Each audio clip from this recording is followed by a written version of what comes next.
Israel के खिलाफ चीन बड़ा खेल खेल रहा है।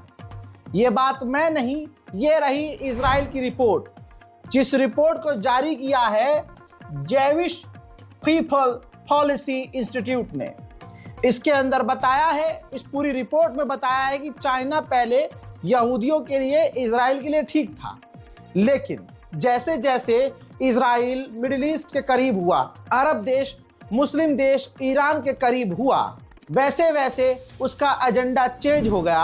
अब चाइना के लोग इजराइल को पसंद नहीं करते हैं।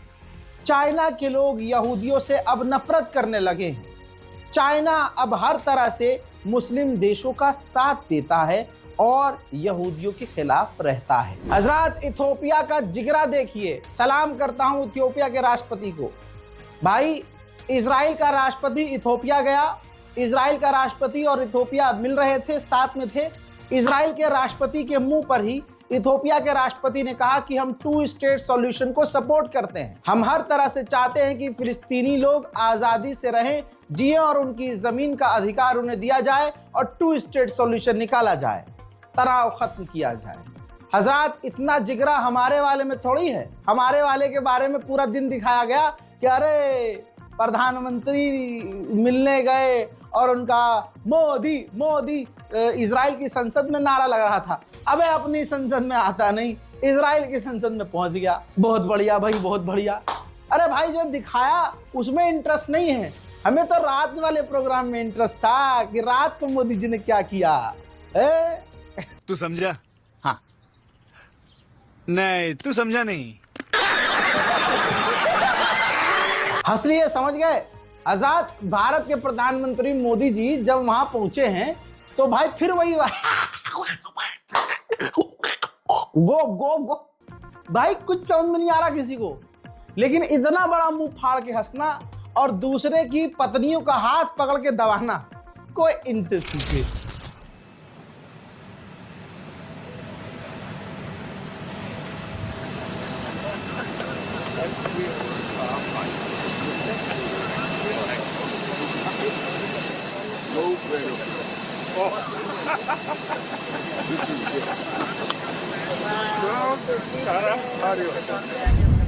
मोदी जी ने पार्लियामेंट में एक बहुत बड़ी बात कही। इजराइल की पार्लियामेंट में कहा कि मैं उसी दिन भी पैदा हुआ जिस दिन इजराइल को मान्यता दी गई।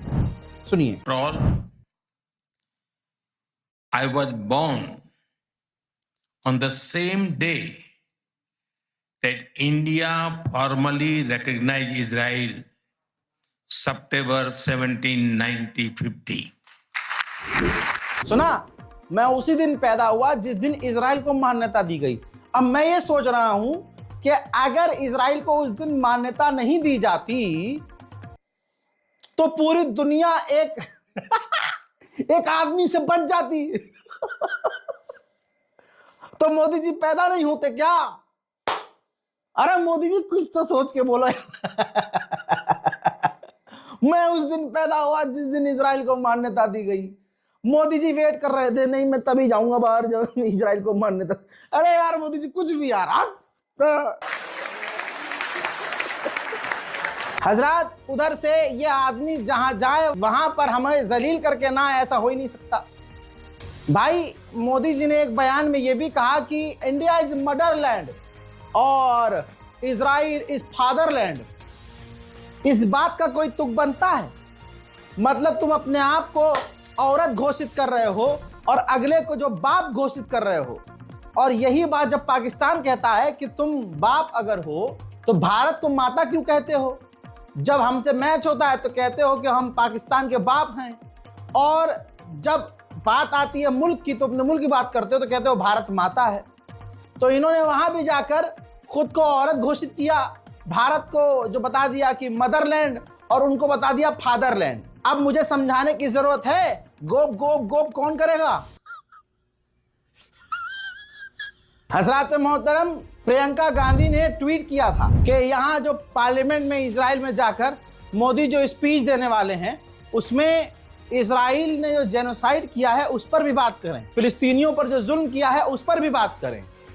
लेकिन दोस्तों, ऐसा हो ही नहीं सकता। अगला आदमी कभी इजराइल के खिलाफ बोले हो ही नहीं सकता, क्योंकि आरएसएस और इजराइल की नीति एक है।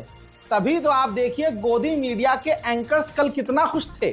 ऐसा लग रहा था कि मतलब मोदी जी इनकी अम्मा के घर गए हैं, इनके अम्मा अब्बा के, इनके मायके गए हैं, इतना खुश, जबरदस्ती खुश। ना कोई डील हुई, ना भारत का कोई फायदा हुआ।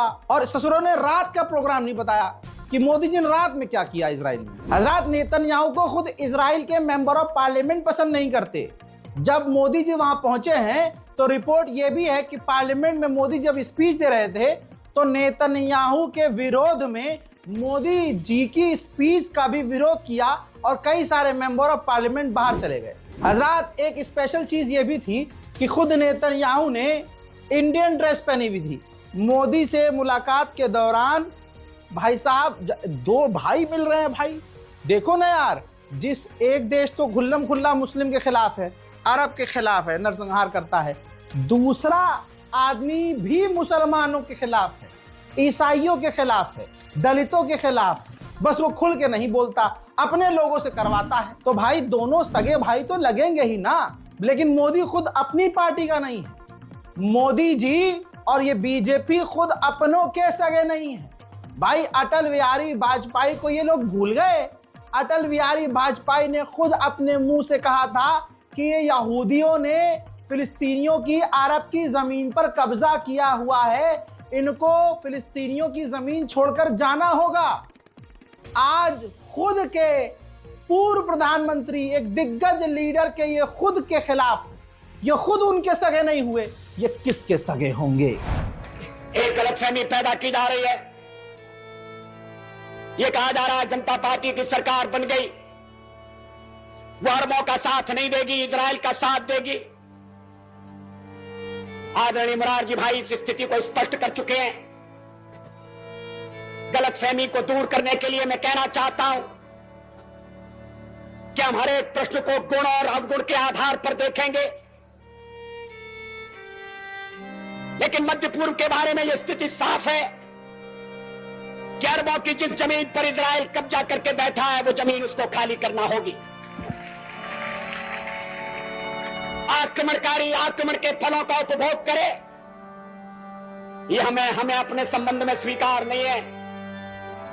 तो जो नियम हम पर लागू है वो औरों पर भी लागू होगा। अरबों की जमीन खाली होना चाहिए। जो फिलिस्तीन है, उनके फिलिस्तीनी हैं, उनके उचित अधिकारों की प्रस्थापना होना चाहिए। मोहतरम हजरात, ये आदमी चापलूस, ये मोदी जी इतने चापलूस हैं कि अपने फायदे के लिए कुछ भी कर सकते हैं। जाहिर सी बात है, इजराइल खुश होगा तो इजराइल इनको अच्छे अच्छे जासूसी सॉफ्टवेयर देगा।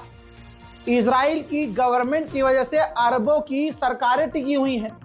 तो मोदी को पता है कि अब तो पूरा नंगा हो गया है बीजेपी।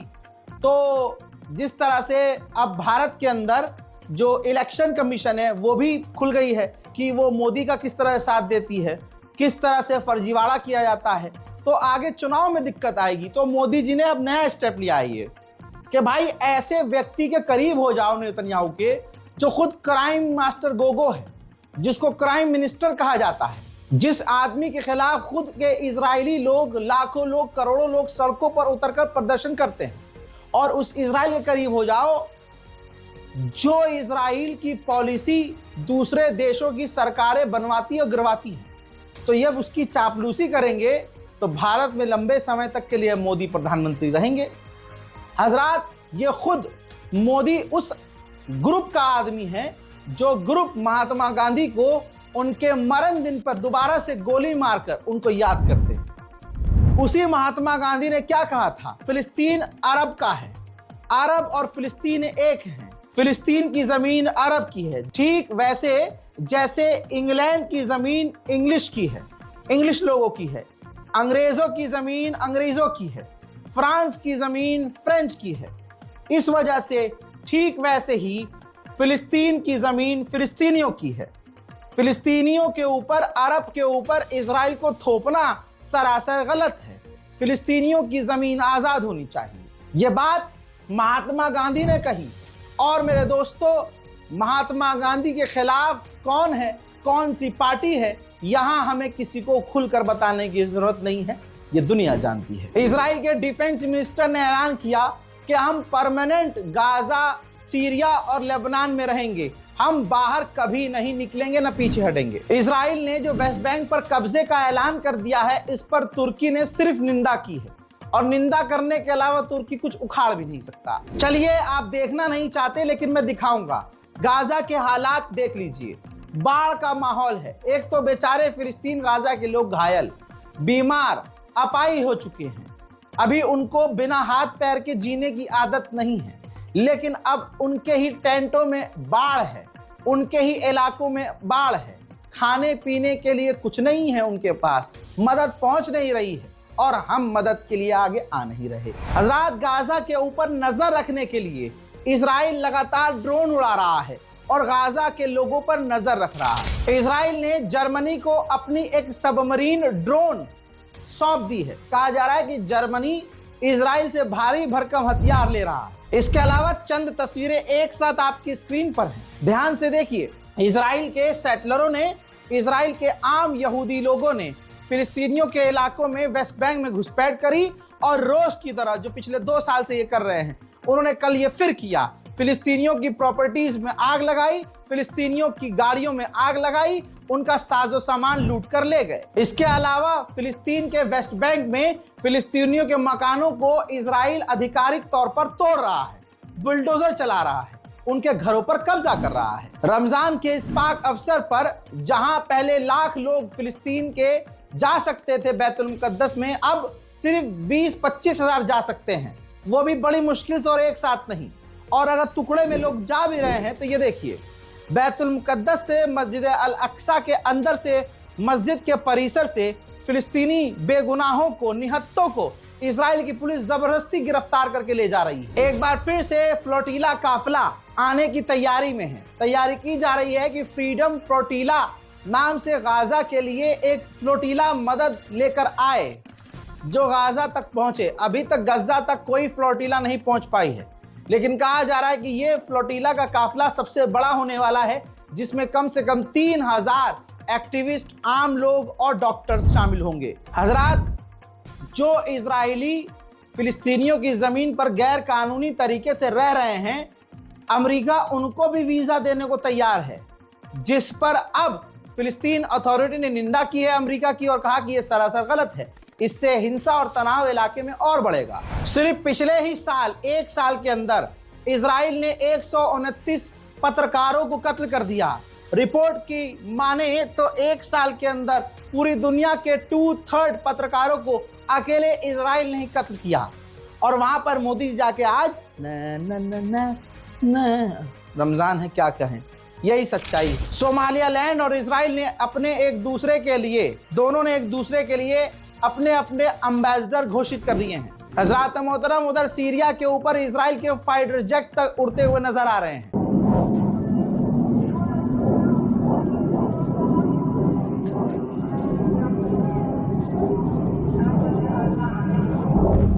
हजरात मोहतरम, गाजा और फिलिस्तीन की मदद के लिए अब आगे आ नहीं सकते, ना आ रहे हैं। जैसे हम पहले पिछले साल तक मदद भेज पा रहे थे, अब वैसे नहीं भेज पा रहे, क्योंकि सब ठंडे पड़ चुके हैं। सबको आदत हो गई है गाजा फिलिस्तीन के कटे पटे लोगों को देखने की, लेकिन कभी अपने आप को रखकर देखिए, तब आपको एहसास होगा। बहरहाल दोस्तों, दिक्कत आ रही है बहुत ज्यादा। लोग कह रहे हैं भैया स्कैनर काम नहीं कर रहा है, तो आपकी स्क्रीन पर मौजूद ये अकाउंट डिटेल है। पेटीएम पर सिंपल ऑप्शन आता है, मैंने रेड सर्कल में मार्क कर दिया है कि पेटीएम पर आप बैंक ट्रांसफर पर क्लिक कीजिए, और बैंक ट्रांसफर पर हमारा जो अकाउंट डिटेल है, IFSC कोड है, डालिए, और आप उसके बाद मदद भेज सकते हैं। वरना आप ये डिटेल जो स्क्रीन पर चल रही है, किसी भी साइबर कैफे वाले के पास जाइए और उससे आप कह के बैंक ट्रांसफर करवाकर गाजा और फिलिस्तीन की मदद के लिए आगे आ सकते हैं। देखिए, जिसके मन में होगा मदद करना, वो कितनी भी मुश्किल आए मदद करेगा, और जिसको नहीं करनी होती वो एक ही बार करेगा, भाई ये तो काम नहीं कर रहा, मैं तो यहाँ। तो दोस्तों, गाजा और फिलिस्तीन की मदद के लिए आगे आइए। हमें उनकी ईद को बेहतर बनाना है। और देखिए, हमारे गुनाह खुद इतने हैं कि हम क्या ही कुछ करेंगे। हाँ, ये हो सकता है सवाब पता नहीं मिले ना मिले, अल्लाह कबूल करे ना करे, लेकिन कम से कम हम कोशिश तो करें कि गाजा के भूखे लोगों के दहाने तक हमारे जो पैसे हैं, हमारा 4 रुपया भी अगर है तो उसकी कंट्रीब्यूशन से उनके दहानों तक एक निवाला तक तो पहुंच जाए। यही मेरा मकसद है। अगर आप साथ दे सकते हैं तो ठीक है, वरना अल्लाह खैर सल्ला। मैं हूं रजा और आप देख रहे थे रजा।